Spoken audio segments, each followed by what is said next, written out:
어제 이제 말씀하신 그 부분이 있잖아요. 예. 그러니까 예를 들어 여배우 스캔들에 관해서 질문이 나왔었고 네. 여기에 이제 이재명 지사가 대답을 했었는데 이거는 사실 어떻게 보면 2018년인가요? 이때 이제 검찰이 객관적인 정황의 증거가 하나도 없다. 거의 없다라는 표현을 예. 이제 불기소했던 건데 그래서 이런 것도 검증의 대상으로 봐야 됩니까? 아니면 후보들 간에 또는 뭐 야권에서도 얘기가 나오기 때문에 예. 이거는 뭐 어떻게 보면 음해라고 봐야 될까? 아니면 검증이라고 봐야 될까요? 그리고 이미 이제- 한번 수사에서는 증거가 없다고 나오긴 했습니다. 예. 이제 검증이냐, 음해, 지금 마타도냐, 이거는 예. 이제 기본적으로 팩트를 근거로 해서 하는 것이냐, 아니냐, 이제 이걸로 판단을 해야 되는 건데요. 김부선, 아니, 죄송합니다. 특정인을 예. 검명하면 안 되는데, 이제 여배우의 문제는 사실은 이제 그 당시에 이제 김영환 후보가 고발을 해서 이제 그게 무혐의 났지만 중요한 거는 증거가 없지만 지금 와서 김부선 후보가 이제 여러 가지 팩트를 얘기를 합니다. 어떤 뭐 같이 있는데 전화가 왔다 또는 뭐 또 그 여러 가지로 그 뭐 한 푼도 안 줬다 이런 식으로 이제 굉장히 좀 불편한 얘기를 계속 반복을 하는데 그렇다면 이거는 당사자가 계속 그 부분에 대해서 주장을 하는 거니까 이거는 일종의 검증으로 봐야죠. 음해라는 것은 객관적 팩트가 전혀 없는 사실이나 또는 아주 일부분에 불과한 것을 가지고 사실은 과장하거나 허위로 꾸며서 만든 걸 음해라 그러는데 이건 팩트로 보는 게 일단은 맞다고 보고 이 문제는 계속 뭐 이슈가 되지 않겠나 이렇게 생각이 듭니다. 그 검찰이 무혐의로 불기소한 것을 이게 계속 그냥 이게 검증이라고 생각하고 계속 그러니까 저는 신뢰할 수 있습니까? 검찰의 결과를?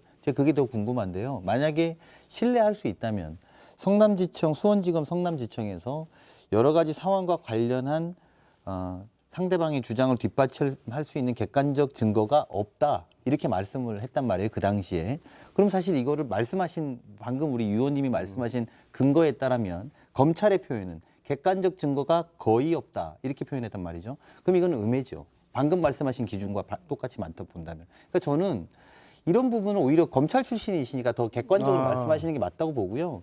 성남지청에서 한 워딩을 제가 그대로 드린 겁니다. 그래서 저는 우리가 이후에 이런 토론들은 많이 하겠습니다만 또 지난주에 우리 윤석열 후보의 엑스파일에 대해서 이야기도 하지 않았습니까? 그래서 제가 그때 출마하는 날 그런 이야기 별로 야박하게 하고 싶지 않다고 말씀을 안 드린 기억이 나는데요.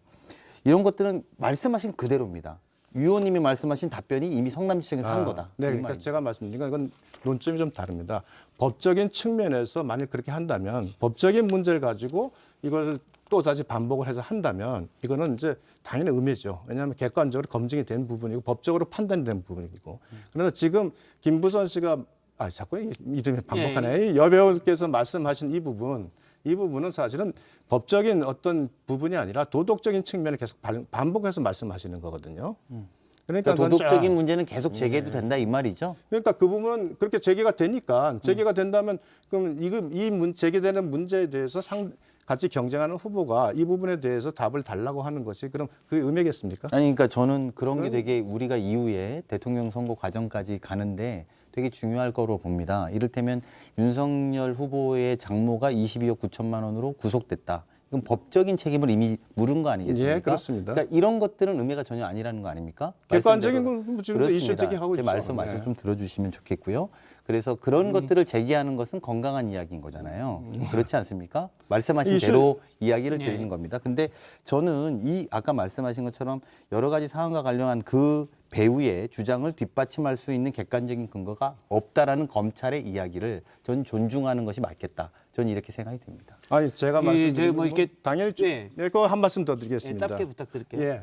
아니 제가 말씀드린 건 객관적 팩트에 대해서 검찰이 판단하는 건 검찰이 판단하는 건 존중을 해야죠. 그러나 당사자가 그렇게 주장하는 것에 대해서 그것이 음해다라고 하려면은 음해라는 그 명확히 지금 다른 증거가 나왔어야 되는데 이건 아니다라는 객관적인 증거가 없다는 걸로 돼 있으니 아니 정 후보나 다른 후보들이 그걸 가지고 음해를 하는 것이라고 얘기한다면 그건 좀 곤란하지 않겠나 싶습니다.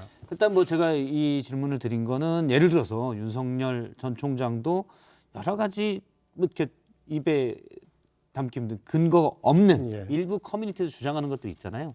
여기도 이제 검찰의 어떤 판단은 증거가 없다라고 얘기했는데 계속 얘기는 되고 이번 대선이 좀 묘한 게 두 유력 주자의 약간 어떻게 보면 근거가 일단 없는 물론 이제 그 여배우 같은 경우는 여배우의 주장이 네. 있습니다. 계속된 주장이 있긴 하지만 일단 거기에는 근거는 현재는 없으니까요. 근데 이제 관심은 다들 많은데 이런 것들을 어디까지 얘기해야 그렇죠. 되는지 저도 약간 이 이 부분이 대목인데. 사실 고민이 돼서 뭐 제가 큰 고민 가질 필요는 없는데 다들 궁금해. 아니 이제 우리가 이 어떻게 토론을- 판단해야 될지. 맞습니다. 이 토론을 되게 오래 가져갈 건데 저는 그래 사실 아까 그 말씀을 계속 강조해서 드리는 거예요. 그러니까 법원의 재판 결과가 있다라면 우리가 그걸 검증의 자료로 쓰는 것이 맞습니다. 근데 검찰에서 무혐의 난데 검사 출신이시잖아요. 네, 그래요. 무혐의 난 것에 대해서 또 윤석열 총장과도 마찬가지로 봅니다. 많은 문제 제기가 있었지만 재판에 대해서 결과가 난 것을 토론하고 주장하는 건 전 일리가 있다고 봅니다만 저는 실제로도 그렇게 봅니다. 지금 특히 본인이 검찰 시절에 안 나왔던 내용들이 이제 검사가 끝나고 나서 막 나오고 재판도 나오지 않습니까? 근데 이런 것들은 더 신중하게 봐야 되죠. 그래서 저는 오히려 이런 객관적인 지표를 서로 간에 갖는 것이 합리적 토론을 이끌을 수 있다. 예. 이렇게 생각이 들어서 아까 그 말씀 드린 일단 뭐 근거 없는 얘기를 계속하는 거는 이번 대선 국면이 오히려 뭐 진흙탕으로 흐를 그렇죠. 수도 서로 있다라는 그렇게 말씀이시죠. 하면 주장만 하다 끝날 수 있어요. 알겠습니다.